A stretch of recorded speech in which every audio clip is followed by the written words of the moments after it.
What's up, everybody? Welcome back. We've got another live stream for you today. This one's kind of random. Yesterday I was kind of hanging out and thought to myself, when's the last time I did a live stream? And it's been a minute. So I thought it was time. I didn't want to get too rusty. So here we are. Today I've got a few things I want to talk about. I want to cover the Ultramarathon I ran last weekend. Maybe we can do some Q&A around that if anyone's interested. And I also wanted to talk about all of the new GPS watches that we've seen coming out lately.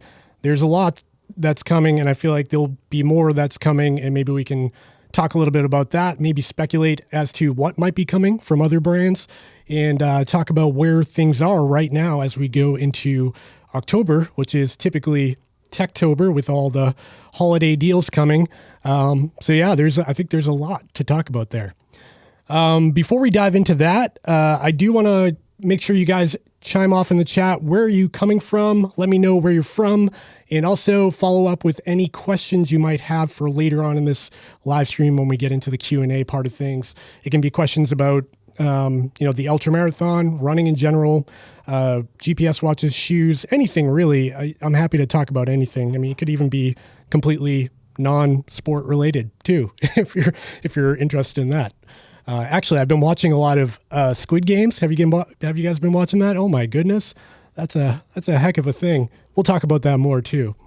Before we get too into the weeds, I do want to give you the Patreon members of the group, or the Patreon members in general, and the channel members, a quick shout out.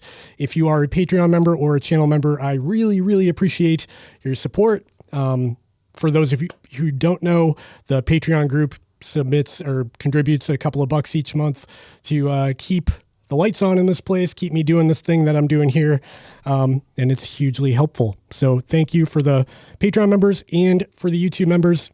Much appreciated. Another quick shout out, the Chase to Summit trucker hats are still in stock. You can find them at the link in the description to the merch store, along with the, whoa, I already lost a camera, nice. Let me turn that back on. Along with the Chase to Summit holographic stickers that are still available for just a few bucks. These also help support the channel. Two more shout outs before we get into the chat. I see a bunch of people there. Two more shout outs. Oh yeah, what did I want to talk about? Oh yeah, the Discord server. It's been growing. If you don't know what a Discord server is, it's basically a real-time chat room that just keeps going and going and never ends. And we've got an awesome group of people over there that are like self-moderating and like contributing, and there's pictures and talking about stories and GPS, and there's a lot going on over there. Check out the Discord server, totally free. And it's pretty awesome. It's a great community vibe over there. What else was there? Discord server. I think that might be it. Oh, yeah, the Strava group. We got so many things here. The Strava group was formed through the Discord server. One of the members actually took it upon himself to make the group. He made sure it was cool with me, and of course it was. So thanks ZJ for setting that up. He set up a Strava group. That is also linked in the notes at the Discord server. So wrap your head around all the crap I just said right there, and let that soak in for a minute. Is it there? Okay. All right, now that we've done all the plugging and talking about Patreon and Discord and merch, let's see who we've got in the chat. Holy moly, we got a whole bunch of people here. We've got Meet Shah. Hey, thanks for joining. Cadenzo, thanks for joining. Hi from Chicago. Hey, Fernando. We've got Scott. I'm at work. Why are you doing this in the middle of the day? I will need to catch up on the recording. Yeah, totally sorry about that. And so the long story is I am actually on paternity leave right now because we had a new baby who's only a couple of weeks old.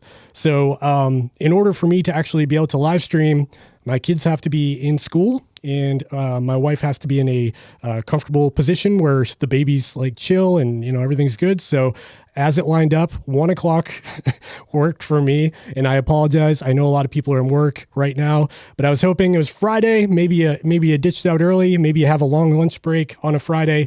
Who knows? So I tried to align it around lunchtime, at least in the East Coast. I know that changes depending on where you are, but yeah, apologies for that. The replay will be available later on. Drop your question if you've got anything here now, and I'll get to it.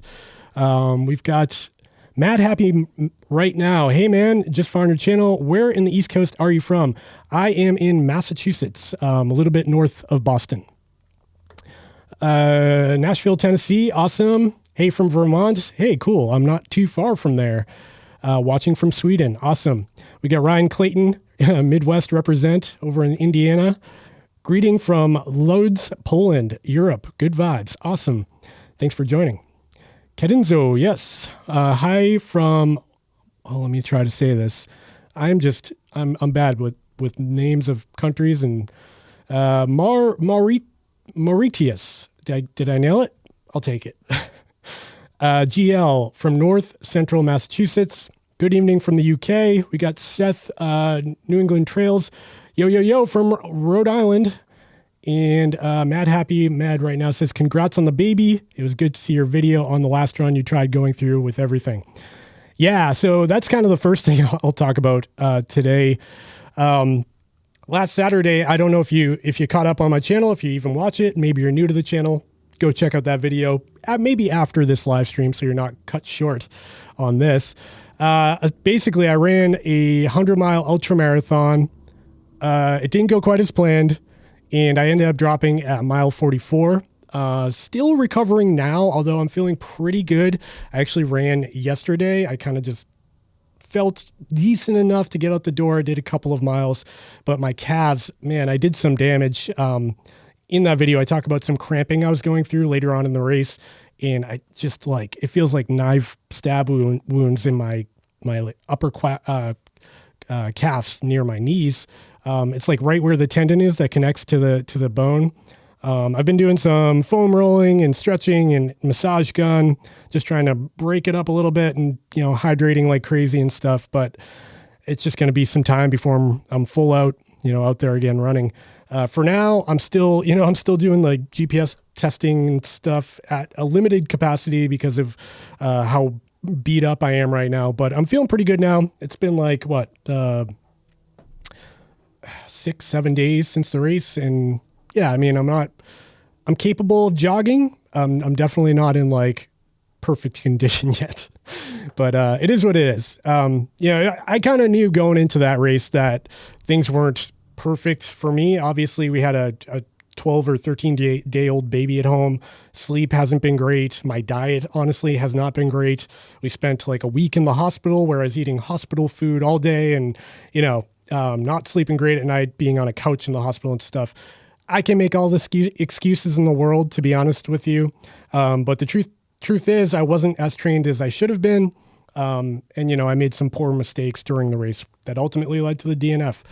And the weird thing is I'm not that broken up about it. I'm not that upset about it because I kind of knew going into it that it was kind of a gamble. But, it would have been cool to finish. Of course, everyone would have liked to see that, but that's not the way it goes. Plus, a failure video is always more entertaining than a success video, right? Kadinzo, how's it going with the new baby? Are you getting any sleep? That's funny you mentioned that. I was actually looking at some of my watches I've been testing. I've got the Coros Vertex 2 here and the crazy with the crazy carabiner thing.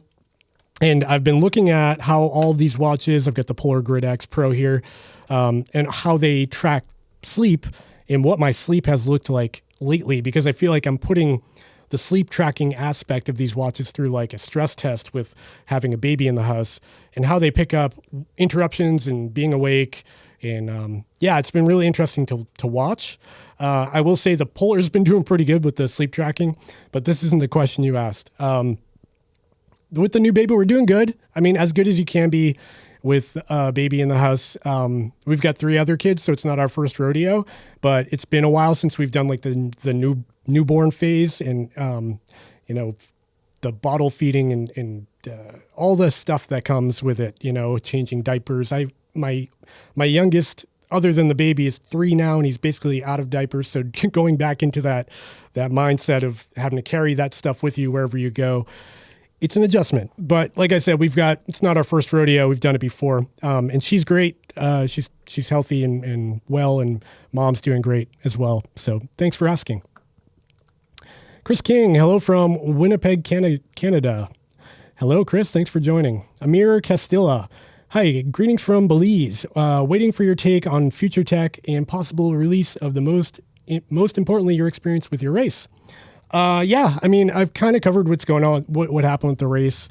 Watch the video for more detail. If you've got like a specific question about maybe gear I carried or footwear I had at the race, or even like a pacing strategy, I'd be happy to talk about that as well and kind of get into the weeds more.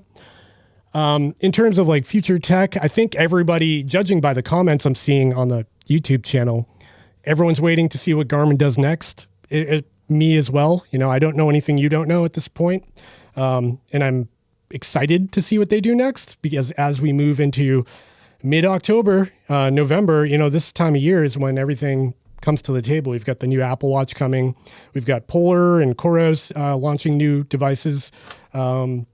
You know, we got Apple putting out their new MacBooks in a couple of days at their launch event. So there's a lot going on, and it would be cool to see Garmin jump in with something new as well, because if we look at kind of the flagship stuff, I've got a couple over here, like the Garmin Fenix 6 right here. You know, this watch is actually we're over 2 years now, 2.5 years old. And for tech in 2021, 2.5 years old is an old device. Even though it's a great watch still, like there's nothing wrong with it. And if you have one, you shouldn't be jonesing for an upgrade. But the fact remains, 2.5 years old. If you look at that in terms of like phones, that would be like an iPhone, 10 or something like that. And that would feel quite dated at this point. No offense if you have an iPhone 10, but I'm just saying tech moves fast. I'm wondering if there's something going on with like their chip shortages or supply chain that might be playing a role in the delays that we're seeing. Or, you know, it might be a strategic thing on their part where they're waiting for the time to like strike, if you will. Who knows? I certainly don't know, but I am excited to see what comes next. Would love to hear your experience, lessons learned from your ultra endurance training and having kids. Yeah, I guess I could share a few thoughts on that. In terms of like having a family and training for an ultra, I think there's a few things I focus on. First off, comparison is the thief of joy.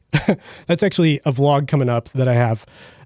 If you're like me, I've got 4 kids now, and I've got friends with no kids, and they are out there every day, weekdays, weeknights, through the night, camping, you know, hiking, on mountaintops. Just their Instagram feed gives me that fear of missing out. And it's easy to get sucked into this like negative thought of like, why can't I be like that? Why can't I do this? And then you end up forming some resentment, and like there's hostility in the house because you feel like you're being held back. And that's a selfish thing to feel. And you know, I'm certainly guilty of this too. And it's something I work on all the time. You need to basically, if you have a family, in my experience, I need to realize what I'm capable of doing while managing all the other responsibilities I have at home. And if that means a 2-mile run instead of a 10-mile run because something else is going on, I have to accept that's what's happening today and move on with my life and hopefully get a long run in later on in the week, right? So yeah, that's the main takeaway for me, is like, take what you can get. Not every day is going to be the most epic event of your life, but you can definitely train for a 100-miler. Heck, you could train for a 240-miler, like the Bigfoot or whatever, while being a parent. I promise you it's possible. And despite what you read in forums and on Facebook groups and stuff, you don't need to do 100 miles a week to run an event like that. I ran, sure, I didn't finish. I was probably capable of finishing, but I went too fast. But I was running between 20 and 40 miles a week before the 100-miler last weekend. And I think that was enough. I just think I played my cards wrong. So yeah, I mean, sure, at that level, I'm not competing for the top spots. I'm not even going to be in the top 10, but I would have finished if I played my cards right. So don't get discouraged. Don't be resentful. I think just take a step back and realize, try to realize what you're capable of, and then focus on finding time and working with your partner to make time. Man, went off on a tangent on that. Hope it was helpful. Okay. We got Trail Actor from Bulgaria. Cool. Thanks for joining. Puerto Rico. Cool. Congrats on the new baby. Thank you very much. You know what the weird thing was at that ultra last weekend was so many people, like, I'm in my own little bubble here. I film on YouTube. I go home. I work from home. So I don't really get out that much. And so many people recognized me at that race. It was kind of, it was like kind of a shock to me that, like, I guess I didn't piece together, the amount of, I don't have a huge channel and I don't have like the most views in the world, but a lot of people, every 3 out of 5 people at that race were like, hey, aren't you that guy on YouTube? And a bunch of people were like, hey, congrats on the new baby. And I stopped and I was like, wait, who are you? But thank you. It was really an eye-opening experience. But yeah, thank you very much for congratulating us. She's healthy and doing great. Justin Jones, homesick from work, negative on my COVID test. Well, that's good. Glad to hear that. Glad I can be here. Glad you made it. So all you had to do is call in sick to make it to the live stream. DDFF, your recommendations for 360 camera to document my backpacking trips. I'm not super camera experienced, but pretty tech savvy. So my favorite by a long shot is the Insta360 One X2. It's a little bit expensive. I think it's like $400 for the base kit that comes with the selfie stick, but it is by far the easiest one to use. You film with it, you sync it with your phone, you edit on your phone. You can actually upload directly to Instagram with your phone. There's really not a lot going on. Like, it's very easy to understand. It's actually a little easier than using like a GoPro. Got over here. But it does take that extra step of like converting 360 footage to usable to, regular 16:9 footage. That's my favorite. If you're on a budget, I would check out the older Insta360 One X, not the X2, because that one's really good still. They didn't really change much. The major advantage to the new one is that they actually made it waterproof, which is a big deal for me because I can just throw it in my backpack or whatever, even if it's raining out. But that one's still a great camera. The GoPro, the Hero Max, I've heard good things about. I haven't used it, but I think the One X2 is the one to get. Hope that helps. Seth says, don't wake the baby, Dave. Don't worry, I am not anywhere near the baby. Wish I didn't have to miss my run today. Ugh. Oh yeah, that's a bummer. I'm sorry. You got to do it though if you want to rest up and heal. That's the way to. I mean, I ran yesterday for 2 miles, just from being wrecked from the ultra last weekend. Trail Actor says, wish you many happy moments with your new family member. Thank you very much. I appreciate that. Greetings from Guatemala. Great channel. Congrats. Heading out for a run. I'll watch the replay. Awesome. Yeah. Good use of your time. Don't stay here and look at this. Go get your run in. John from Long Island. Thanks for joining us. Jacko from the Netherlands. Thanks for joining us. Ultra Running Team. Hello, my friend from Greece. The Chorus Pace, I'm going to guess Pace 2 was good to use in mountain running. Thank you, because it has no maps. Yeah, that's really the only limitation to the Chorus Pace 2 is that it doesn't have a navigation feature. And a lot of people, the video I posted yesterday about Chorus's firmware updates, everyone was talking about, where's the update for the Pace 2? Unfortunately, the Pace 2 is not capable of navigation, and that's at a hardware level. It's not something they're holding back in software. There's not enough storage on the device for them to implement mapping or navigation. That said, I've got one right here. This is still like such an amazing watch for $200. Really hard to beat for the money. I've got a bunch of videos comparing it to like the Garmin 455. I've got one coming up about the 245. And even at like the Garmin 400 245 level, that's significantly more money than this. This still holds its own quite well. And it's really cool to see. This is where I feel like this is Chorus's bread and butter, making affordable devices. Not to say that the Vertex 2 isn't cool. This thing is such a tank of a watch, and it's got so many cool features. But I feel like these affordable watches just really put them on the map. And probably, I'm going to guess, I don't really know. I would guess these are their top selling devices. Who knows? Okay. Hello from Lake Winnipesaukee area. Hey, cool. Not too far from me. Hey, look, we got our first thumbs down on this video. I would love to know who actually gave me a thumbs down. Like, what have I said so far in this stream that really just rubbed you the wrong way that you had to hit that thumbs down button? Feel free to chime in on the chat. No judgment. You can keep the thumbs down. I just would be curious to know. Thanks, Bob, for chiming in. Your name actually looks familiar. Are you a hiker, like a New Hampshire 4,000 footer hiker? I don't know. See Chad run. Woo, I'm here from Colorado. You're the man. Keep up great work on the channel and take care of the growing family. Thanks, Chad. Appreciate that. Go check out Chad's channel if you've got some time on your hands. Also check out Ryan Clayton. He was in the chat earlier. A couple of great YouTubers right there. Michael Highland. Hey, from Chicago. Question, are you excited for the Whoop 4.0?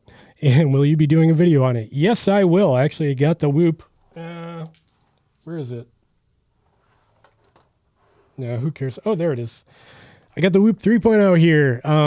And I do actually really like this thing, but if you watch my video on it, you would know that I didn't find it terribly accurate. And a lot of people gave me a lot of flack for stating that, which I found odd because objectively, this thing has really questionable accuracy when it comes to heart rate data.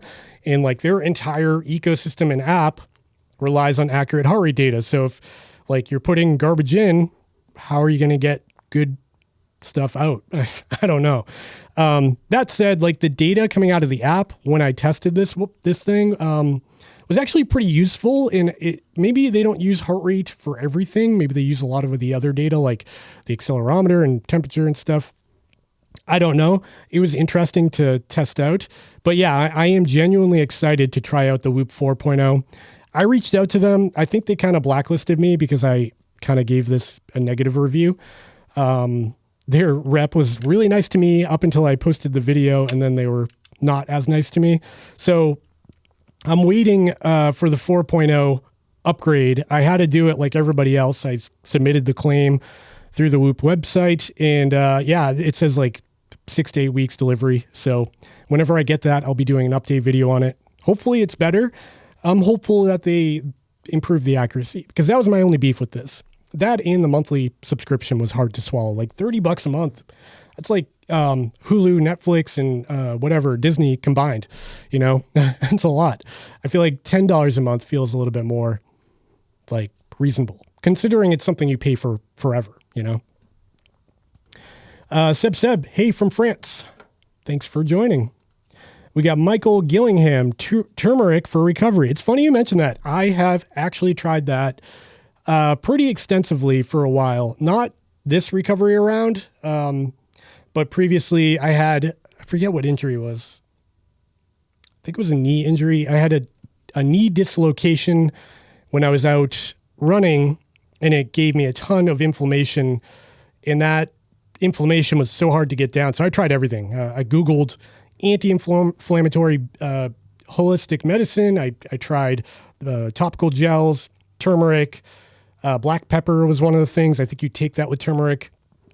Truth be told, I didn't see a huge advantage to increasing that intake, but maybe your mileage will vary. I tried like straight up turmeric powder, and then I tried the pills. I didn't get crazy good results, so maybe you will. I didn't see a lot from it. The best anti-inflammatory stuff I've tried is like the TENS unit, you know, eStim, where you put the electrodes on your joint and you stimulate it. I've had pretty good luck with that. Cold compress, you know, kind of just standard stuff that you see. Yeah, but I would give it a shot because it is really cheap. So if it does work for you, you know, maybe it's worth pursuing. Esmeralda from Chicago, thanks for joining. From Italy, Eduardo, thanks for joining. South Africa, we have people all over the world on the stream. So cool. Esmeralda says, hope you recover soon and get back to normal. Me too, because I am going stir crazy. I feel bad because I keep complaining about like my legs and my calves hurting. My wife just gave birth a couple weeks ago, and I'm over here like, oh, my legs hurt. It's nothing compared to what she did. So I try to keep my mouth shut.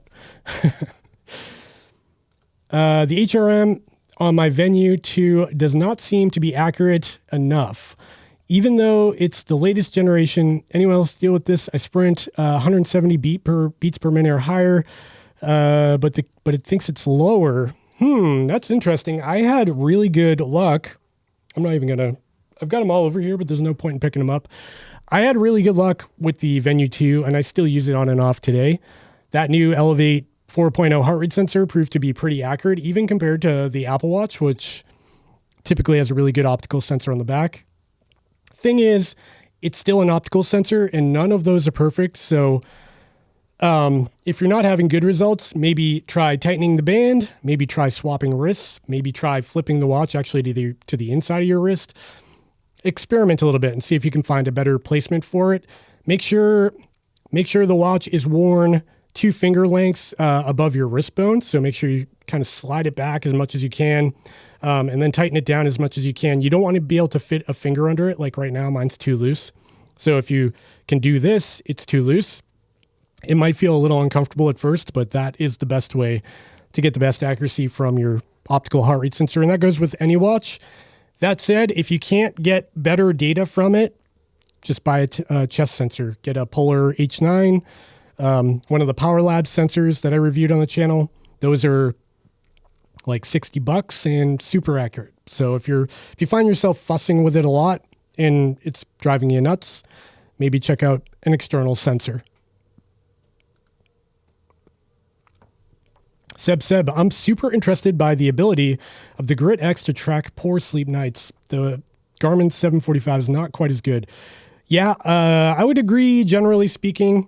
The newer Garmin's got better, like the Fenix 6's updated sleep widget, the Forerunner 945, the Forerunner 945 LTE, the Venue 2. Those all got a lot better in terms of sleep tracking, but I still find that Polar does a bang-up job. They do a really good job. And like I said before, we've got a new baby in the house, and what better way to stress test sleep tracking than to put a baby next to you while you're trying to sleep? And yeah, the Polar's been doing a pretty good job in terms of picking up, like when I wake up, when the baby's crying or whatever. It's been doing a pretty good job with that. Maybe I'll post a video. That might be kind of funny to post like sleep tracking stress tests with the baby and like night by night, what it looks like. I'll add that to the list. Cadinzo, I hope Garmin releases more smaller watches. The newer ones feel like they'd be way too big for my arm. They still have a few small ones. Like if you look here, even this Fenix 6S, if you compare that to the Pace 2, they're almost the same size. Of course, it's a bit heavier because it's made out of metal and not plastic. But the 6S is pretty small. What other ones do I have? The Venue 2S is also pretty small. I don't have one of those.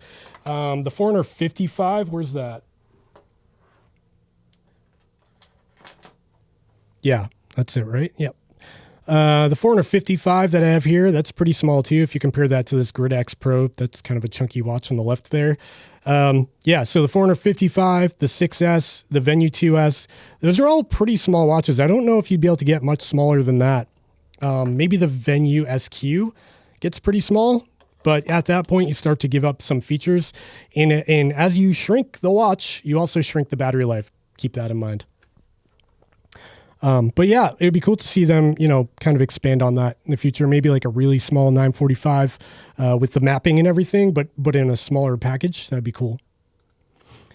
Brian Barton, I invested in the Vertex 2, but it's looking as though I'm going to have to self-isolate for 10 days. Playing with it on the sofa isn't as fun. Yeah, it's not as fun. Definitely not. But one thing you can do on the couch is do your HRV test, and that'll tell you if you're getting sick or not, right? So that might be something you can do on the couch. Definitely try to pick up a treadmill or something. Good luck. I hope your isolation goes well. I've got so many dollars burning a hole in my pocket. Wow, that's a good problem to have. And I'm so tempted to buy the Copper Grit X Pro because it's beautiful. But I would love a Fenix 7 or an Icebreaker Vertex 2, I think. Ooh, yeah. I will say, I'm actually working on a video comparing the Grit X Pro to some other watches. I do really like the look of this watch. This is the Grit X Pro Titan, the titanium version. I like how light it is. I also just like the bezel design and stuff. The only thing I don't like about it is the size of the display. It leaves those big chunky bezels around the perimeter, which just, I feel like by today's standard, we got like Phoenix watches having thinner bezels, and the Apple Watch 7 has like no bezels. I feel like in 2021, we shouldn't have these really thick bezels. Even the Vertex 2 has like relatively thin bezels for the giant size of the watch. Between those three though, like we don't know anything about the Phoenix 7 yet. We can speculate. I guess I would bet that they'll thin out the bezels a little bit. And I would bet that they'll incorporate some of the new features we saw in the Vertex 2, like that new dual frequency GPS, but who knows what else. I don't know. If you could wait, I feel like a lot's going to happen in the next couple of months because of the holidays coming. And I would say if we don't see anything by like mid-November, nothing's coming, probably. Maybe late November. Like if they waited till the last minute and they launched something like the last week of November, they could probably have time to like ship out enough for the holidays. But yeah, at this point, it's starting to feel like they might be holding back. It might be a supply chain thing. Who knows? But it's starting to feel like something might not be coming. I don't know. I guess we'll find out. So if you had to choose between the Vertex 2 and the Grid X Pro, Grid X Pro is way cheaper. Vertex 2 has more features, onboard music, mapping, true mapping, and better navigation features. I don't know. It's kind of up to you. They're both pretty good. Up until last week, I was still running with the Phoenix 3 HR, and I upgraded to the Phoenix 6 mainly because the battery life on my 3 HR was bad. I'm very, very happy with the upgrade. Yeah, you should be. That's a huge leap from the 3 HR to the 6. It's funny, I had the 3 HR. That was probably my third or fourth GPS watch. Back then, I still had a problem with these. I was buying them all the time. And I loved that thing because it came default with sapphire glass, and it had reasonably good battery life, and it had an optical heart rate sensor, and that was the first Phoenix to have the sensor on the back. So that's pretty cool. But the 6 is a whole different league. Miguel from Utah. Cool surprise to find you live streaming on a Friday morning. Yeah, thanks for joining. I'm glad it worked out for your schedule because I was worried that we wouldn't have a lot of people here, but we've actually got like 80 people watching right now, so that's pretty awesome. Thanks for joining, everybody. And if you're new, if you're watching right now, make sure you drop where you're from in the chat. Any questions you might have, could be about the Ultramarathon, could be about GPS watches, could be about shoes, could be about cameras, could be about TV shows, whatever you might be worried about or considering. Let me know. We'll talk. Esmeralda, I was wondering if there's any recommendations on literature for newcomers to running. It's always great watching your videos and recommendations on gear. I would be the wrong person to come to you on that, but literature, there's a lot of books out there. If you're interested in ultra marathons like I am, the one to get is Ultramarathon Man. That's from Dean Karnazes. That book is like what kind of invigorated the whole ultra community, I feel like. I personally haven't read it because I'm not like a huge reader, but also the book North by Scott Jurek is really cool. That's more of like an adventure because he's going after an FKT on the Appalachian Trail. I did read that book and it was fantastic. Not a question, but I was just wondering, with all the cool updates from all the different watches, I can only imagine what Garmin has for their next release to catch up. Yeah, I wish I knew because I get questions every day. People Instagram message or email or comment, when's Phoenix 7 coming? When's this? I don't know. I wish I did. But yeah, hopefully it's really exciting because they've definitely taken their time with it. Oh, here's a good recommendation for you, Esmeralda. Born to Run. That is a awesome book. I've heard. Again, I didn't read it, but yeah. Cadinzo, do you have any international races on your running bucket list or any country you'd like to run in? Yes, I don't have a bucket list, but obviously I would love to run UTMB. The reality of that is like, I'll never do it, but that is a dream and it seems so beautiful there. I would at least love to like run the parts of the course. Other areas I'd like to run in, I don't know. There's a lot of like in the Alps. yeah, there's just so much of the world I haven't seen, and it would be cool to travel more. But, with a big family and with the state of the world right now, I don't know how realistic that is. But yeah, there's a lot. I think mainly, in any mountainous region I would love to explore. Other than the obvious, what is very important to bring on a race trip? Ooh. Other than the obvious. For me, I don't know how obvious this is, but for me, Body Glide. That's like a lubricant for things that chafe. That could be your vest or your shirt, could be your pants, shoes, feet. Comes in like a deodorant stick. A couple of videos ago, I showed how I was packing my bags for the 100 miler, and I actually bring two. I have one in my vest, and I also bring one in my drop bag. And Body Glide is an essential tool for me, because even later in the race, if I start to feel kind of a hot spot or a chafing spot, I can rub it on real quick and address it. Next up would be an extra pair of socks for ultras. And also, maybe not totally obvious, duct tape. Duct tape is so useful. A lot of people either use duct tape or something called leukotape. Leukotape is like medical tape, or it's like the medical equivalent to duct tape that basically you can put on a wound. You can fix gear with it. Like if your vest rips, you could fix your vest with it. You can wrap it around your toe. Something's going on. So there's a lot of uses for it in kind of a pinch that could get you through to the end of the race. And I find that stuff really useful. There's more, but a backup headlamp, or even a backup to your backup. I carry a tiny like AAA super light handheld flashlight. I put that in my emergency kit, because if your backup to your backup dies and you're in the dark, you're kind of hosed. So carrying like an extra 30 grams on you is totally worth it. There's probably more, but I could go on and on. Hello from Belgium. From a new proud dad of 4 weeks, future runner, your videos are watched overseas. That's awesome. Congratulations on your new addition. Polar or Garmin for the 100 to 400 meter. Congrats on the baby. I think for that, you're kind of safe either way. The one thing that Garmin will give you is a proper track mode. I don't think, has Polar done a track mode yet? I don't think they have. I'll check right now. So track mode essentially allows you to get a super accurate, I know they have indoor running. I don't think they have a track mode. Track mode essentially gives you a super accurate GPS track on a running, like a track and field track, and you can do it indoors. So if you're going for time, you're hitting your lap key, that can be a really useful feature. And they give you that on even the cheapest Garmin. This 455 has the track mode built in. So does this Coros Pace 2 actually, and these are both $200. So I would say between Polar and Garmin for like track running, probably Garmin, just for that very reason.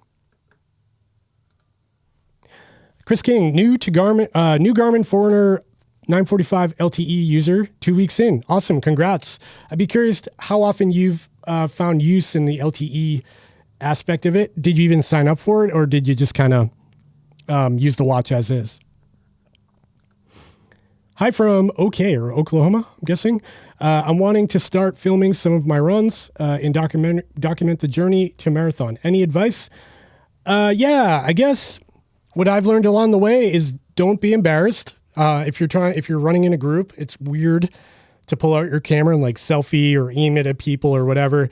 And I found for a while I was limiting how much footage I was getting because of how nervous I felt. It was so awkward to pull out a camera. But I found even in that last race I did, people are kind of into it. You could be like, hey, say hi to the camera. People would wave and say their name and stuff. So just kind of lean into it, embrace it. Don't feel shy or vain about it. If you want to document it and share your journey, it's exciting, and you should be, willing to put your face on camera. That's really the biggest piece of advice. And, secondly to that, hit record as much as possible, because I find I'll go out and film a race or a hike or something. And when I get home and I'm like, oh man, I didn't film that part where my shoe was rubbing me the wrong way, or like some, conflict that could have happened that I should have captured. That would have been more interesting for the video. So just like really just bring extra memory cards and record as much as possible. Hope that helps. Amir, how far behind am I? Talking about parenting, doing what you enjoy, nailed it. I go through the same frustrations, but remember, family comes first. Yeah, you're totally right. Anamorphic. Anamorphocy. Sure. No questions here. Just congrats on the baby. Many thanks to the videos. Thank you. Appreciate that. Hello from Slovakia. Tomorrow I have a little trail race, 11K. And if I will be satisfied with the result, I'm planning on buying a Pace 2. Awesome. That's going to be like your congratulatory award as a Pace 2. It's a good one. Got to treat yourself. Brian Emerson. After 28 hours, I still had 10% left on my Chorus Apex. Mind-boggling compared to the watch in years past. Yeah, man. Brian actually ran the race. I think got to be the same Brian, same name. He ran the Mid-State Massive with me. I did not bump into him, but I know he was there. So congrats on your finish.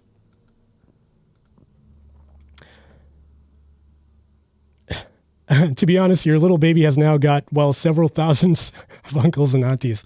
Wow, that's a weird thing to wrap my head around.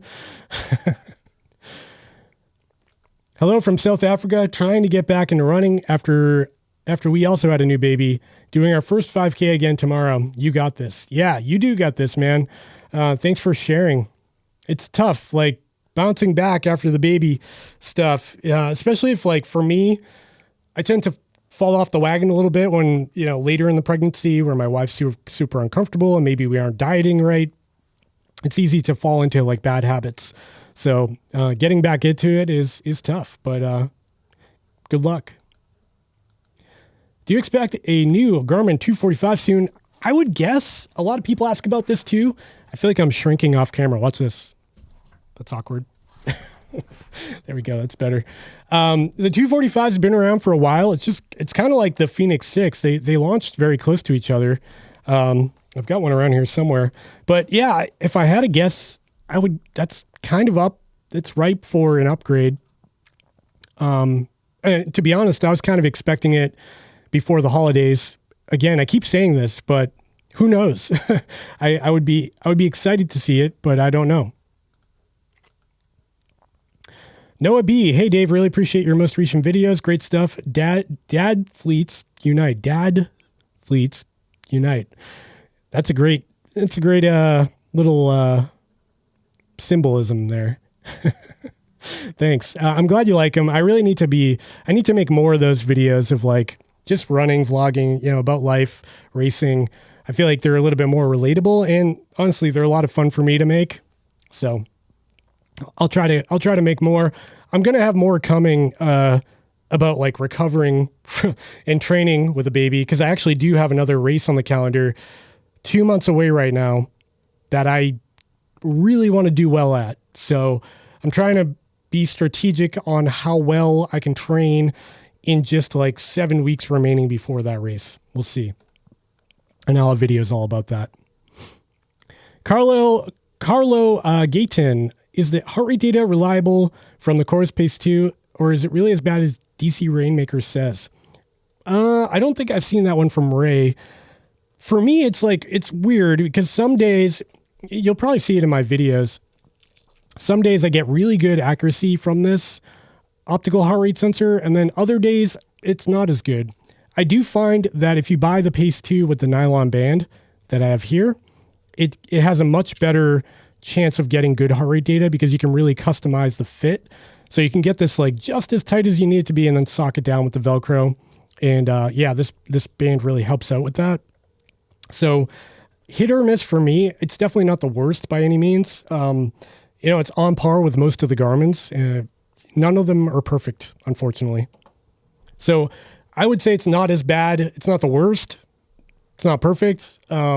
I don't know what Ray said about it. I probably watched his video, but it's been a while. So remind me what he said in the chat. Matt LeGrand says, the Whoop cult is strong. People love the simplicity of the device. One simple number to rule them all. Yeah, I found that out the hard way. When I posted that Whoop 3.0 video and I kind of gave it a negative review, or, I just spoke the truth. The data is not good. Like, no matter how you slice it, I couldn't get good heart rate data out of it. And everyone was like, well, how do you know your other sensors are accurate? I'm like, well, if I've got 4 sensors and all of them line up except for the Whoop band, I'm going to go out on a limb and think that the Whoop band is not accurate, especially considering I'm wearing a chest ECG sensor. I've got an arm ECG sensor. Like, those are pretty good. So what doesn't line up, doesn't line up. I do like the theory behind it. I like the software part of it. I just think they need to improve the hardware quite a bit.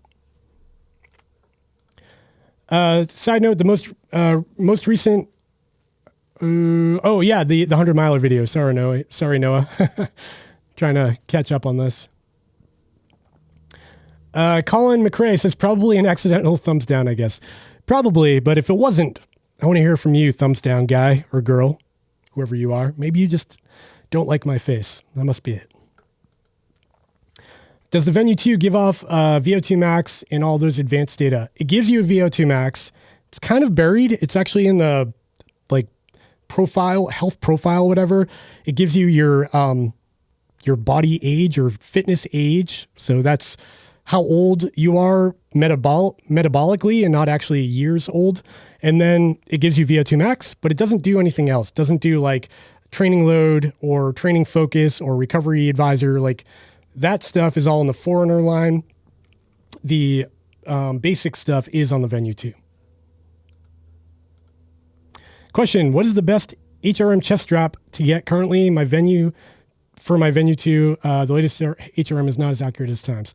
Like I said, I like the Polar H9. I don't think I have it with me. I also really like the Power Labs chest band. I've got a review on that on my channel somewhere. Both of those are $60. They're very inexpensive. They're pretty accurate. And I've been using the Polar H9 for over a year now with no issues.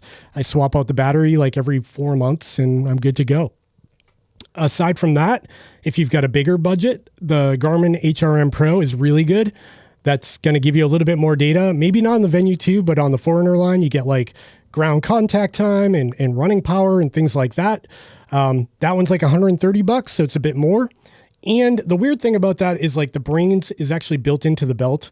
So if the belt rips or degrades over time, you actually have to throw the whole thing away, which is kind of a headache. But it is a good band. So I like the H9.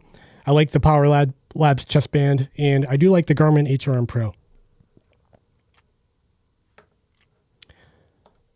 Here's a cliffhanger.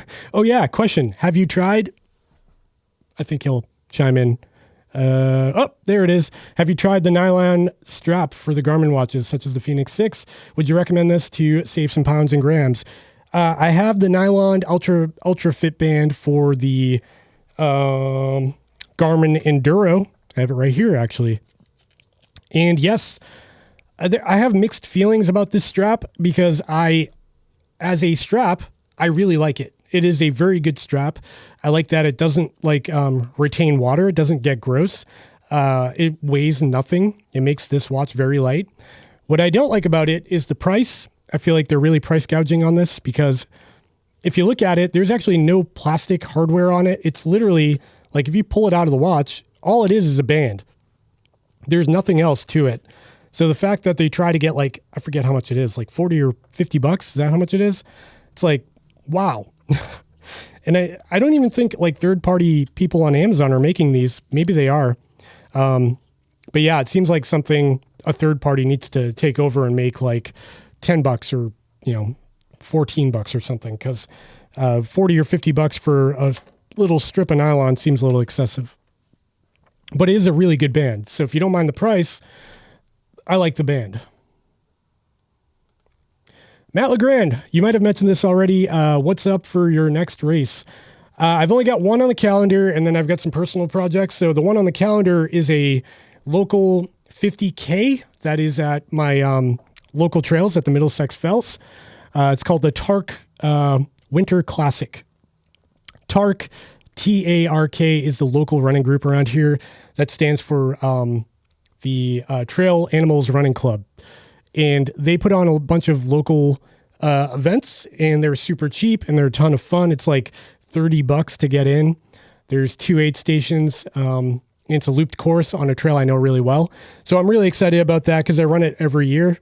I would like to PR it, but judging by my performance last weekend, I don't know about that. My fastest run there was a couple of years ago, and it was like 5.5 hours at the 50K. And that was giving it my all. So we'll see what happens this year. That'll just be a fun event though. I'm not too worried about DNFing there. Like 50K should be totally attainable for me.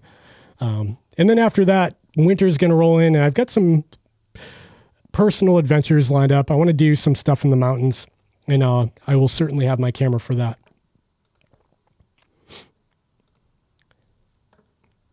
Colin McRae, Venue 2 does indeed track. Not sure what this means. I think the Venue 2 does indeed track. Yeah, maybe the Venue 2 could be an autocorrect. Matthias Ward. Wow, look at that name. Let me try it. Matthias Wardzinski. Did I get that?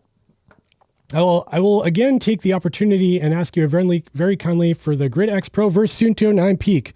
Well, get this. You're going to appreciate this. I've been wearing both of them all week, and that video is imminent. I'm probably going to film it this weekend. Maybe Sunday or Monday I'll film it, and I'll be editing it probably for mid to late next week. So stay tuned for that. Make sure you're subscribed. What watch are you wearing right now? At this very moment, I'm wearing the Polar Grit X Pro, but that is only because I'm working on a video comparing it to the Suunto 9 Peak, like I just talked about. Lately, I've actually been wearing the Chorus Vertex 2 a lot. I wore this at the 100 miler. A lot of people noticed that in the video. A lot of people were like, hey, what happened to your Garmin? Are you Team Chorus now? Not the case. I just try to stay impartial, unbiased, try to stay between brands and look at them from an objective perspective. So lately I've just been trying to switch them up all the time, which has been a headache for training because my body battery and Garmin isn't totally accurate because I'm not wearing it every day. And my sleep tracking is kind of scattered through all these devices, but I'm learning a lot about all of them. The Chorus Vertex 2 did perform really well at that Ultra though. So I can talk about that if you're interested. Thanks for your question. Amir Hassan, hey, what do you think is the best marathon triathlon watch to track pace and other metrics? Best? Maybe the Garmin 745 if you're into triathlon. I like that watch. It's been really accurate, but it's suffered from kind of questionable battery life. But if you're only doing triathlons, it shouldn't bother you. I also do really like the Kuros Pace 2 as a triathlon watch because it does have a proper tri mode. I'm not a triathlete. I just know which ones have tri mode and can support it. Other than that, they could all kind of do it. They'll all give you your pace. Others do it better than others. I know a lot of people have issues with some of the older Garmins where the pace is really jumpy and it's hard to tell what your pace is while you're actually running because it's bouncing all around. But lately, I feel like they've filtered it out a bit, so they've averaged it, and it looks a little bit easier to digest. Bought the Garmin 245 Music. Good purchase. Any things to be careful about? I would say just the display. The Gorilla Glass is not super scratch resistant, so if you whack it off of something, it's going to scratch. So I would buy a screen protector. That's my 2 cents. Elisa, hey from OK, I'm wanting to start filming. Oh, wait. Did I already question that? Yeah, I already got that. Cheers from Greece. Thanks for watching. I appreciate your sincerity. The ups and downs. I'm excited to try my first 50K in June using your gear tips. Any thoughts on the taper down process? Yeah, so I'm not a professional coach or anything like that. So take this from just from my experience. The way I taper down, do you guys hear that motorcycle out there? Wow. The way I taper down is basically 3 weeks out, I'll start to reduce my load. So maybe that just means reducing intensity. So I won't go out on really hard efforts. I'll still keep the mileage up, but reduce the intensity. 2 weeks out, I'll start to reduce distance and time on feet. And then a week out, I'm doing almost nothing. I'll do a couple of walks. But yeah, I like to like give my body a good 5 days of like almost doing nothing to just kind of recover all those little niggles that you might have in your muscles, like slight sore spots. Give that a chance to rest up, eat clean, have a good diet, get your protein in, and get all the repairing you can done before your big event. That's what works for me. I'm not a professional. I'm not a coach or anything like that. So take it for what it's worth. Narish Kumar. Hey Dave, greetings from India. Recently subscribed to Jeff Pelletier's channel. He posts great trail running videos and tips. Check out his channel. Yeah, I love Jeff's channel. I've watched his channel a lot actually, and I was watching his Vertex 2 video, I think yesterday. He has a really, really good channel. Tyler Gee, tips for running in the White Mountains during the fall. Yeah, bring, again, from my experience, pack your car as if you're going winter hiking, regardless of what the weather report says. Because you can I've gotten to trailheads in the fall that at the base of the mountain, looks like a beautiful fall day, 60 degrees, 50s. And then by the time you get to the top, it's sleet, it's below freezing, ice, maybe potentially you need crampons or micro spikes. Yeah, it can be a trip. If you're not from the area or you're new to the area, the weather in the White Mountains is totally just crazy this time of year. You can either get a nice fall chill day or you can end up in a full-blown blizzard at the top of the mountain. So just prepare. I like to fill my car with bins of like everything I think I will need, and then drive up. When I get close, kind of inspect the mountaintops, look around, maybe get a higher summits forecast the day before. And then in the trailhead parking lot, actually pack my bag for what I think I will need to survive it. So yeah, that's my, and make sure you get the latest up-to-date weather forecast before you leave your house. Martin Clark, disappointed with the Whoop 3.2. I have their new software version. If you haven't used it in a while, you might want to try leading up, getting the 4. They granted a grace period in the app if you have the 4 on order. Yeah, the funny thing is, even though I gave the Whoop 3.0 not the greatest review in the world, a lot of people used my referral link that I had in the description of that video. And now I've got Whoop service for like the next 2 years or something. Like I keep getting referrals for a free month from the link. So I've got like an infinite amount of Whoop service now. I just need the new hardware to be able to test it. So I'm looking forward to that. But it's good to know they're helping their current subscribers out. Martin Clark, getting better sleep data with the Whoop 3 now than from my 945 LTE. Yeah, that's interesting. So the Whoop's sleep data was actually pretty good. My issue with it was like the strain data. If that's based off of your heart rate data, if that's based completely off the heart rate data, the strain data is going to be off. That was my only beef with it. Oh man, I just got a notification that Kafuzi's live stream just started. If you haven't checked out Kafuzi's channel, go check him out. But maybe after this stream. Matthias Wardzinski, about the old Grid X non-pro barometer sensor issue. Rumor has it they replace the sensor when a failure occurs. Interesting. One thing I've noticed is that on the bottom, actually I can show you. Let's show it. Take the watch off. Overhead camera. So on the left here, I have, let's get a zoom in a little bit for this one. There we go. On the left here, I've got the old Grit X, the original, and you can see the way the barometer was designed on this. There's a big hole and then there's a tiny little hole next to it, right? Now, if we look at the Grit X Pro, they got rid of that tiny hole and there's just one big hole for the barometer.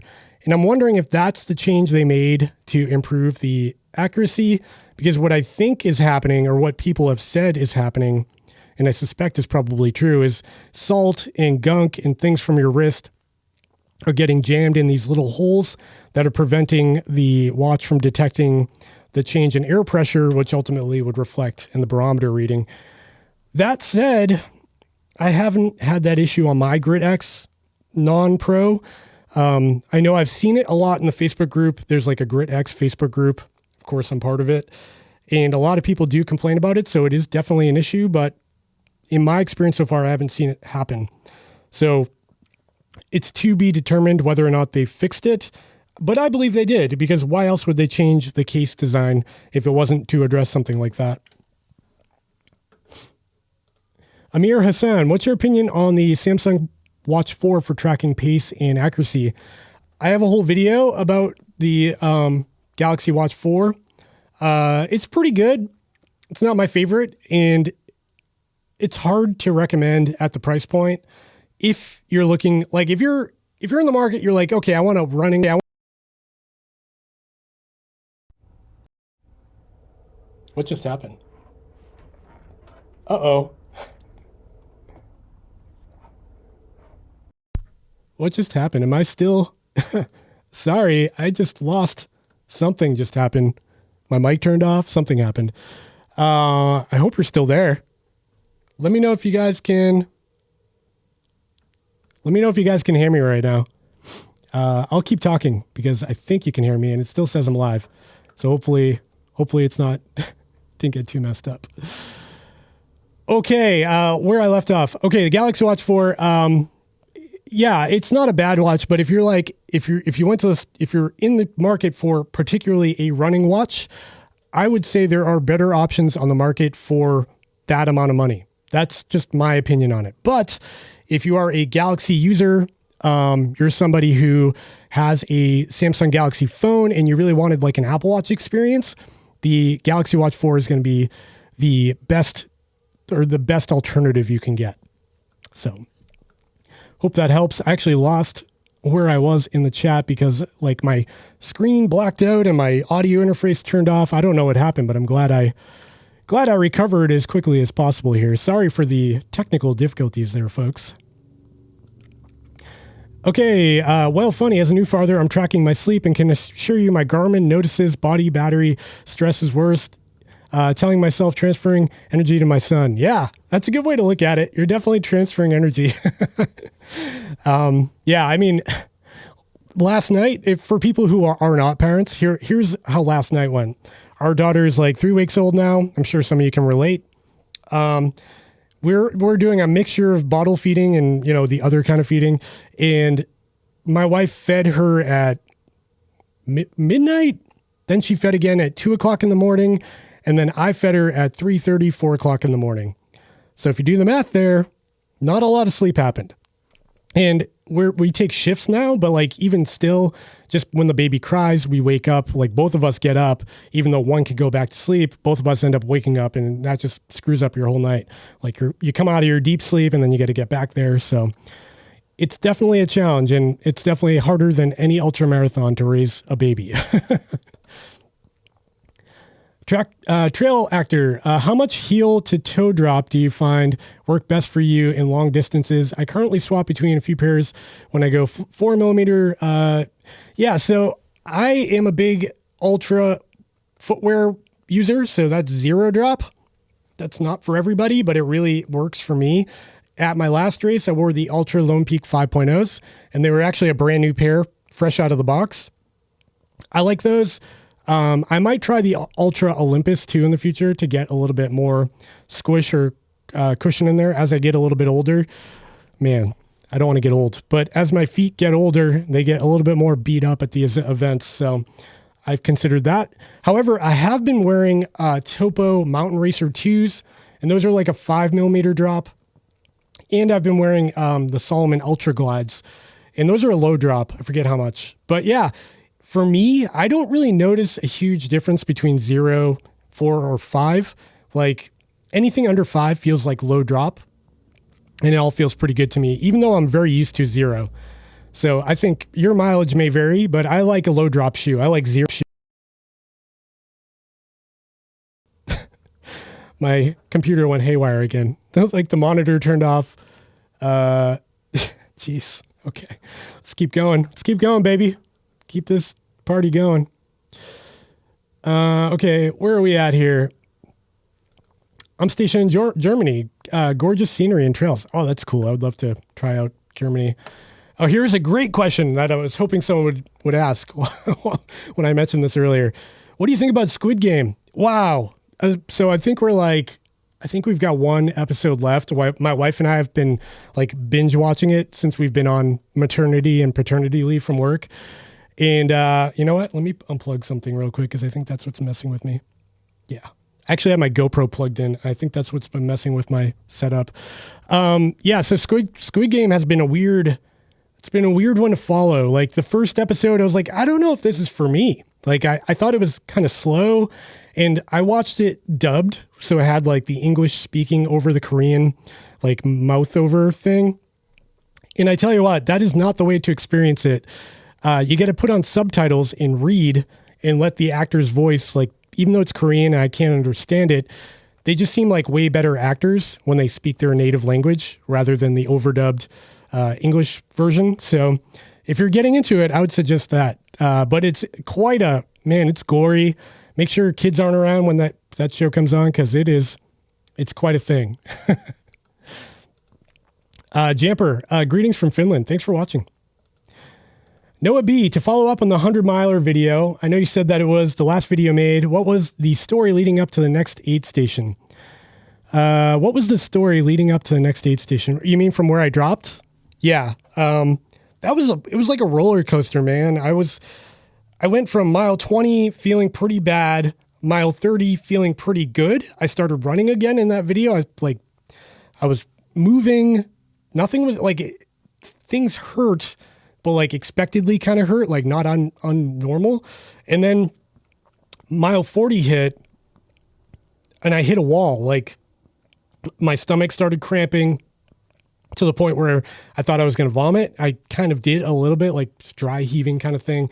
And then my calves, man, they cramped. Like I could see little seizure, like spasms going on in my calves, and they didn't want to work anymore. So at mile 44 was the aid station 6 where I ended up dropping. And I didn't have it in my head yet when I pulled into the aid station. I was kind of jogging up. It was actually a really cool area. It's like this big dam across a river, and the aid station was actually on the dam. So you run over the dam to this aid station, and they were like really trying to pep me up, and they gave me ginger ale. They gave me some hot broth because it was late at night. It was like midnight, and tried to get me going again. But once I sat down, there was like a hill, like a grassy hill. I sat down on this hill and I like just sprawled out. And at that moment, everything hurt. My stomach was sideways, and they were telling me that the aid station, it was like 11:15 when I pulled in, and it was like 11:30 that their aid station would be closing. So if I was there when the aid station closed, they would have cut me there, and they wouldn't have let me move on. So they're really encouraging me. They're like, get out the door, like go to the next aid station. You've got plenty of time, because I did. The cutoff for the next one was like a couple hours away, but they gave me like 15 minutes. And then after that, after I was laying down, like, I don't know, I lost my mojo. A lot of negative thoughts. My stomach felt bad. My muscles hurt. And the thought of 65 more miles like that, it wasn't in the cards. In one weird thing, and I feel like a lot of ultra runners with families might be able to relate to this, that when you get into this like late, it's dark, you're alone, and you have a family at home, and you know they're at home, I actually get a little bit like emotional when I start thinking about my kids, and like I have all these thoughts of like, what am I doing out here? Why am I wasting my time doing this when I could be with my family? I should be helping my wife. You have all these like, it's like a whirlwind of thoughts. And at this particular race, I didn't have a crew. I didn't have a pacer. I didn't really have anything to look forward to. And I think if I had a pacer, it might have pulled me out of it. But yeah, it was not something, it was something I could not recover from. So long story short, mile 44, aid station 6, that's where it ended. Born to Run is awful, Scott says. Thanks for sharing. I see a lot of people read that. I haven't read it myself, but mixed reviews apparently. Upon hearing of the unchanged Apple Watch Series 7 battery, I defected to Garmin and bought the 945 LTE. Yeah, that is a weird thing about the Apple Watch Series 7. That was like the one feature I was hoping they'd make better. Like, that's kind of all I cared about, to be honest, because the Series 6 is a great watch. good accuracy, good GPS accuracy, lots of features. But the battery life is like 18 hours. And the funny thing is Apple's like, their big selling points, like all day battery life. They actually write that on the advertisement, all day battery life. All day battery life would mean 24 hours. A 1 day by definition is 24 hours. The Apple Watch can't even do that. So they can get 18 hours of activity. So I don't know. I was hoping they'd change that. Luco tape is fantastic. Yes, it is, my man. What about sleeping during a 100 miler or not, or a power nap, 20 minutes? Greetings from Holland. Yeah, I've never done it. I don't know of anybody who does do it for a 100 miler. I know once you go beyond 100 and you go into that 200, 250 mile range, that's when people start to power nap. They start to take naps on the trail and stuff. For me, I've never slept. I just go right through. And, you know, if you're running for 30 hours, I think that's doable. Though I would be interested to see what a power nap would do for performance. Okay, I got to skip ahead. I'm way behind, guys. Thanks for all your questions and comments, though. If you sell a watch, if you sell some of the watches you have, you might be able to afford UTMB. That's very true. Chorus and Garmin have track mode for now. Can't wait to see that everywhere. Yeah, track mode needs to be on Polar. Seems like they could just copy it from everybody else because Wahoo with the Rival, they do that as well. They also have a track mode. Colin McRae, what is UTMB? That is the Ultra Trail Mont Blanc. That is probably the most famous ultramarathon internationally and most competitive, where the top athletes all over the world compete. And it's in the mountains, so it's super hard. That's my quick download. For 400 meter runner, get the Pace 2. Yeah, that's probably a good way to go. What do you think about the Stride Pod? I love the Stride Pod. I haven't used it lately because I haven't really been focused on like speed work, but it's a great device. I've got a couple of videos about it. Actually, I have to make a video about it for next week. So you'll see more on the channel about it. It's a cool device. It is a little bit expensive, but they bring a lot of unique metrics to the table with that running power metric. And the new training features are really cool too. The Grit X keeps reading heart rate spikes in activities. Do you see that? Yeah.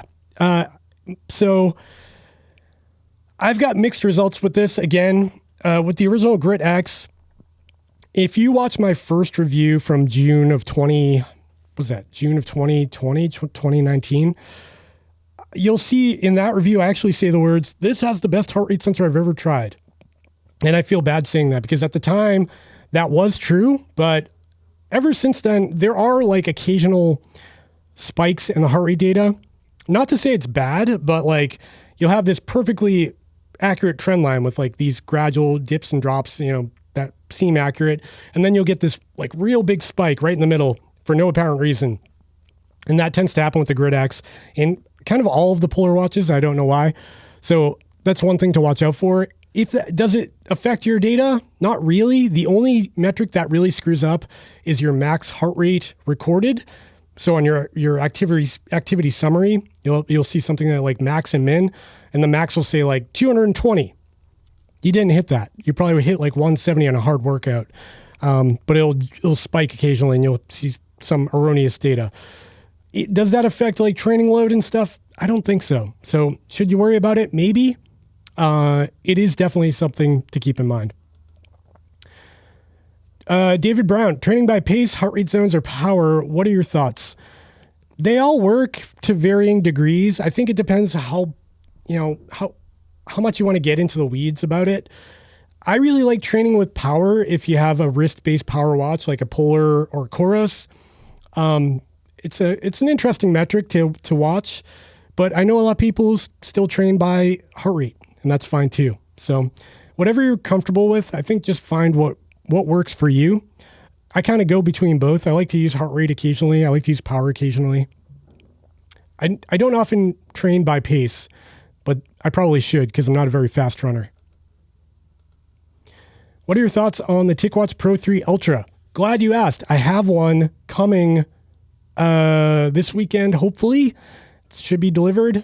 Yeah, they sent one out to me. I just haven't received it yet. So you'll see a review about that probably it'd be a stretch to have it next week. Maybe a couple of weeks from now. Zuka Zunik, hello. Thanks for joining. Katinzo, UTMB. Yeah, there it is. The Alps and the beautiful views and really tough course. Yep, for sure. Salted Wasabi, thanks for joining. Bob Howe, do you incorporate any strength training? If so, what areas do you train and what are your favorite exercises? I should do more. Even though like, if you look at me, I kind of genetically got these like biceps somehow. They don't go away. But yeah, I don't do a ton of strength training, but I want to do more. The stuff I do is mainly body weight exercises. I don't like going to the gym, so I do a lot of stuff with like Bowflex dumbbells, or we've got a pull-up bar, and of course the treadmill. But I stick to basics: push-ups, pull-ups, dips, things like that. Core workouts are good for running. Again, my wife is probably watching this and being like, "You don't do any of that," but it's something I need to get back into. I'll blame the baby again for that one. Let's jump back to that real quick. One thing I can say is like trail running in general is definitely more advantageous for your core and like whole body exercise rather than just being a dedicated, running exercise. So if you're a trail runner, I feel like you get a lot more out of it than just straight up running. So maybe that's something to consider. Bryce Norton Henley, finally a live stream event. What did I miss? Kidding. I'll rewatch later. Thanks for joining, Bryce, and thanks for the support. Bryce is one of the Patreon members, and he's also a channel member. He's been helping out for like over 8 months now, so I appreciate that. Andrew, cool, thank you. I think he's talking about UTMB. Let's see. Do you find that small difference in accuracy from the wrist heart rate on the Phoenix 6 to the chest strap changes the metrics that Garmin uses for their metrics like VO2 max? In some instances, yes. I did notice for a while, like a year ago, I started exclusively wearing the Polar H9 with my Garmin Phoenix 6. And my VO2 max actually went up, which was interesting. So that indicated to me that it picked up some change in my heart rate. It went up by like a point or two. And it definitely wasn't like fitness because it went up pretty abruptly. So I think it does play a role in it. How big of a role is probably dependent on you, your skin density, your body fat percentage, skin color, hair density, like all of that stuff plays a role in how accurate your sensors are. Any idea if Play Better is going to get the Grit X Pro? The 60-day return policy is nice. Funny you ask. I actually texted my guy over at Play Better right before the stream because I was planning on doing some Grit X Pro videos. And if you don't know, I work with Play Better. They sponsor this channel. So I was hoping to get, some of their, to see if they'd have it in stock. But they didn't reply yet. So I would assume, yes, they have the original Grit X. They have all the other Polar devices. So I think they'll have them in stock. If you don't know, Play Better is they help out my channel. They're a store based out of Maryland, and they have 2-day shipping and 60-day return policy. So it's a good deal. And of course, if you're interested in picking up something from Play Better, make sure you use the links in my descriptions because they help out the channel. Have you ever used Komoot, or do you think the Suunto 9 Peak is as good as Garmin finally? What watch are you sporting today? I'll answer the last question first. Polar Grit X Pro is what I'm wearing today, but it's only because I'm working on a video for it. In terms of Komoot, I think it's pretty good. I don't like their cost model because you got to pay a lot of money to have like a bunch of different regions. You have to unlock regions for it.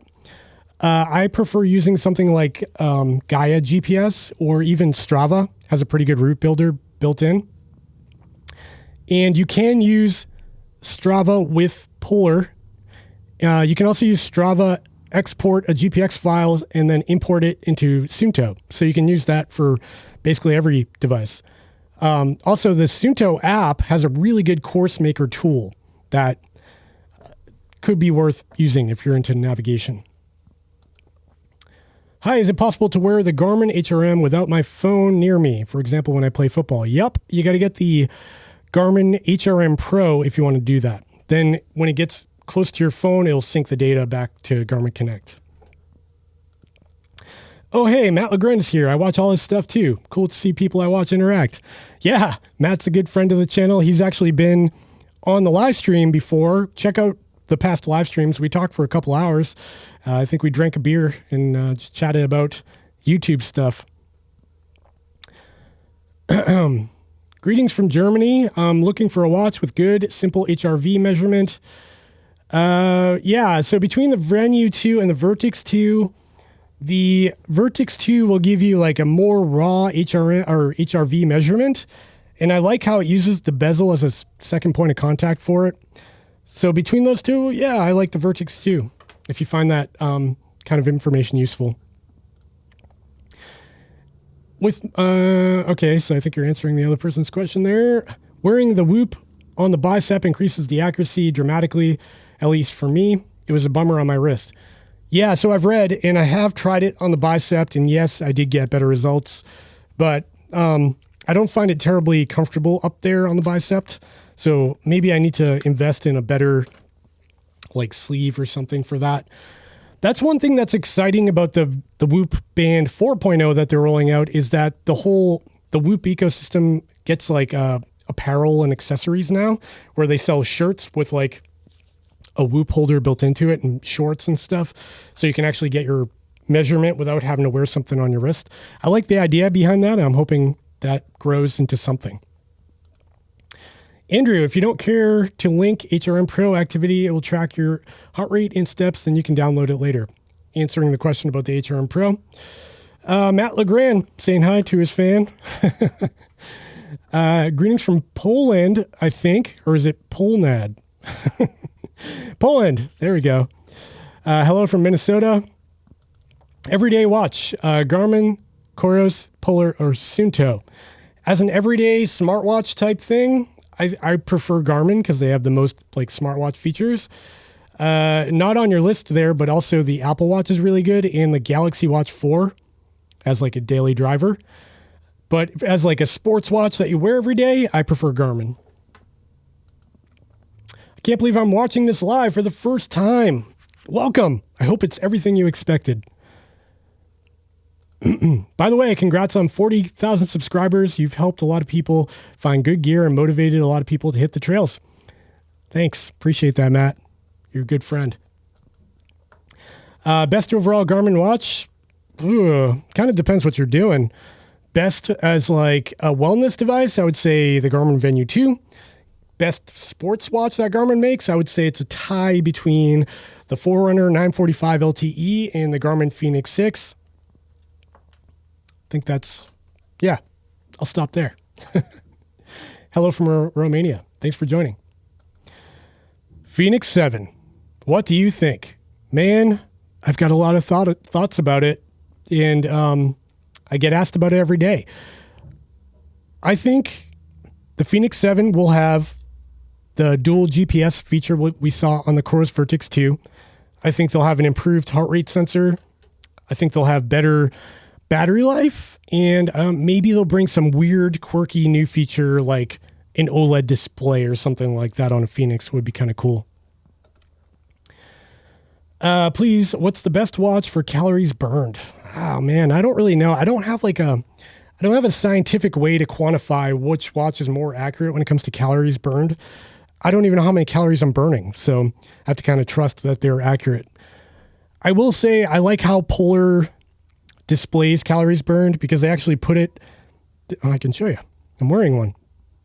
Because they actually put it like right on, oh, that's my sleep from last night. Because they actually put it right on the home screen and like make it really quick at a glance. You can look at it. There's the screen there. So if we dive in here, you can scroll down, see like right there, it says 438 active calories. So that's nice to see at a glance. And it's really nice that they let you view it quickly in the app too, but they all show you that information. So I don't know what's best. Even Coros does a pretty good job with it.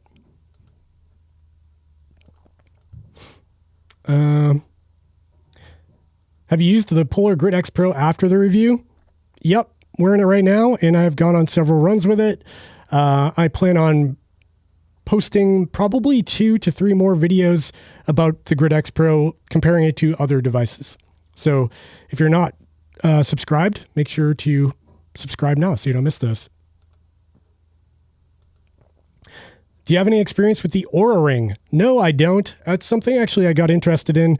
I might reach out to them and see if they'll let me borrow one, because it does seem kind of cool. We got Matt answering some questions for us. James Lynn, hello. Hello, thanks for joining. How long have we been on the air here? Wow, hour and a half. Okay, we got to wrap it up soon. But I'll answer a few more questions. And if I didn't get to you, I'm sorry, but I'll get through a few more. I'm interested in the Chorus Vertex 2. Do you think it would be smart to get it now or wait to see what the Phoenix 7 has? I don't know. You can only answer that. If you like the Garmin ecosystem, I would wait. Can you wait, or do you need something now? Like if you are in a position where you have nothing, and you're training for something, and you get a lot of value from having something on your wrist right now, I would say just buy something now, because you're going to get a good deal on it. Typically, you can find sales on these older models, although the Vertex 2 will not be on sale. But yeah, I would say you can if you need something now, get something now. If you can wait, if you can afford to wait, you get something that works for you for now, you can hold off. Maybe wait till like November, because something might happen in the next month or so. Greetings from Las Vegas. What is your approach in taking electrolytes? Running in the desert makes me feel like salt tabs are necessary. I've seen conflicting recommendations. Yeah, so again, not a coach. Take this for what it's worth. I really like using something called Tailwind, which is like a 300 calorie serving with a ton of sodium and magnesium and vitamin B. I like using that. I typically, if I'm in a race environment and it's like warmish weather, I will drink that exclusively. Like I will take in no water and I'll drink all Tailwind until I start to feel like, whoa, that I can feel like too much sodium in my system, or maybe I'm peeing a lot or something. Then I might just cut back to water and then kind of balance that out.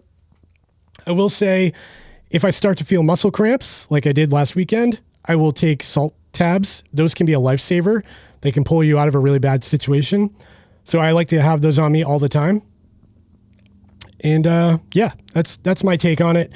I also carry goos with me as a form of electrolytes. So there's a lot of ways to attack it. In the desert, you could probably tell me more than I know about hydration, because I don't run the desert, but that's what I've learned so far.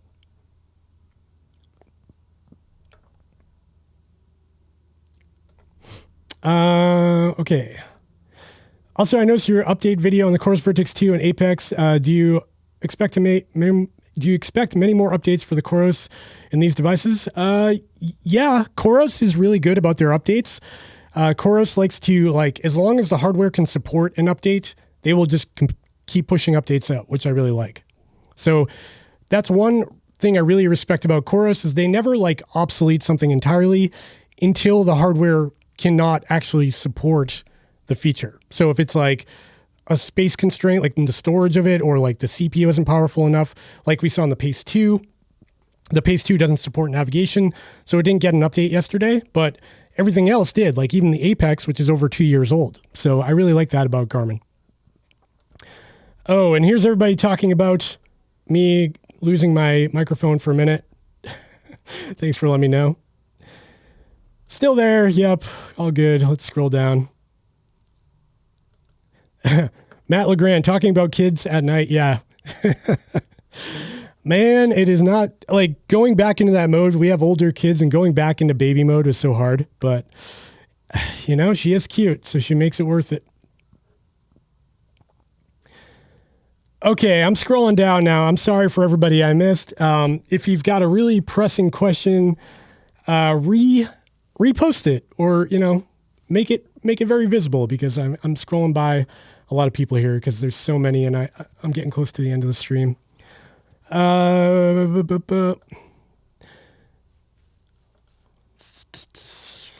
Michael Bartlett says, representing your trucker hat here in Turkey, version 1 and 2. Oh, that's awesome. I'm glad to hear they both made it. I always feel scared when I ship out stuff internationally, just so you know, every hat and sticker purchased, I personally ship. This stuff is like custom made for me. I buy it in bulk. I put it in the box. I put the fancy tape on it.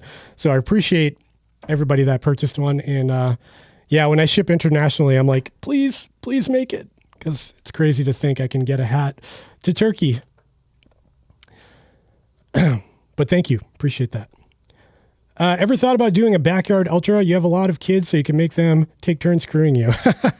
It's a great idea. Yeah, I mean, that format does seem kind of interesting. My problem is I'm big on like adventure races, so I like to be, we ran a race together a couple of years ago, the Kilkenny Ridge race, which was way out there. Like, we're in the backcountry for the whole time. So I like adventure. I like the feeling of like being out there and being on the trail.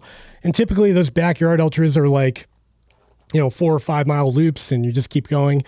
I think it could be a fun format. I just, I prioritize these other more adventure oriented races, but it's not something I've written off entirely. I might do one. Would you recommend transitioning to a zero drop trail shoe? Maybe. It kind of depends if you're wearing a shoe like the Salomon, what's the one they have? It's like a high heel. Some of the Salomons have like a really high stack height. It's like 13 millimeters. Even like La Sportiva, they've got really high stack heights. So if you're wearing a really thick stack height, maybe consider transitioning with a lower drop shoe. But if you're wearing like a Hoka or something like that's 5 millimeters or below, I wouldn't worry about it so much. It's not a huge change, But maybe it might be worth like bringing ultras into your rotation or a zero drop into your rotation. So if you've got a pair of shoes that are on their way out, buy a new pair of zero drop, and then every other run, maybe try that, see if that works.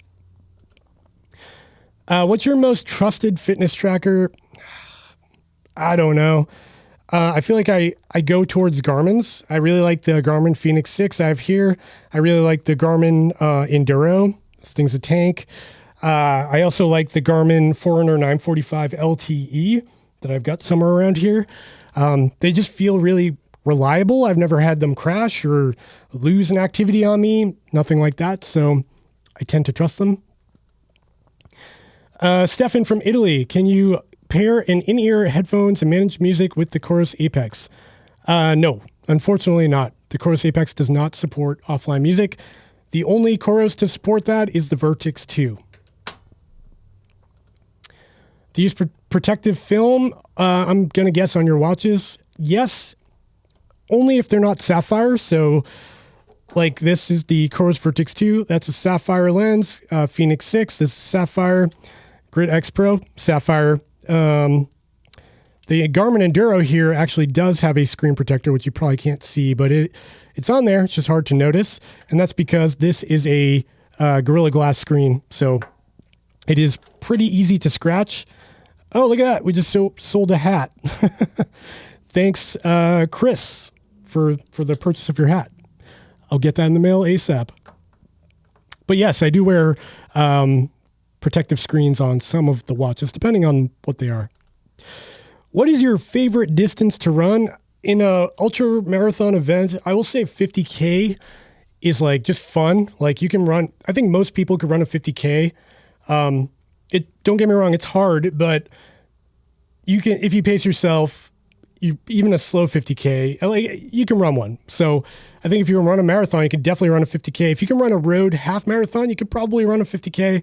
And they're like, typically they're short enough to be like a morning thing. You get home for dinner and it's generally a pretty good distance to run. That said, I do like a challenge, and there's something magical about 100 milers, like thinking that you can actually go that far on your feet. It's crazy. The magical part about those races, like later on in those races, when you're like losing it, your mind's kind of delusional, you're talking with other runners, like there's a certain bond you form with other people out there that it's hard to explain. Another Fenix 7 question. I don't know when it's coming. Do you think the Fenix 7 will be released this year? Maybe. I'm hoping. It would be cool to see them do something before the holidays, which are right around the corner. Can running with more than one device with GNSS affect accuracy? Example, running with a GNSS watch plus mobile with Strava app. So I've heard varying thoughts about this, and it's something I do all the time. Obviously, when I test devices out, I wear one on each wrist and I go for a run. And in the comments, a lot of people are like, oh, it's going to throw off your accuracy. The thing is, like, how else would I test the accuracy? What's a better way to do it? I do find that depending on the wrist you wear it on, reflects on how many satellites it will pick up, and that can kind of cause some drift. I do think it can affect accuracy. How much? I don't really know. Oh, look at that. We got a super chat. Thank you, Andrew. I really appreciate that. It's very nice of you. I never get super chats. So I really appreciate that. Thank you. Keep it up. Congrats to you and the new little person in your life. Can't wait to see your continued journey. That means a lot. Really. Thank you so much, Andrew. Carl Hungus. Hi. Thanks for the reviews. Based on them, I've got the Solar Instinct. When the Coros Apex, I guess, failed, and I love them. They've got me through the Mid-State 50. Kudos to Coros. They are made my stuff. See you at TARC. Awesome. See you there, Carl. Felipe. Hi from Argentina. Your videos are great. Keep it up. Thank you. It would be nice to comment on your data screens. That's an interesting idea. Let's see. I'll show you what I have on the Coros Vertex 2 here. And this is what I had set up for the race I ran last weekend. So we go into a trail running activity. And so you can see here up top, I've got distance, then I've got pace, average pace, calories burned, and battery. Fun fact about the battery life on the Coros Vertex 2.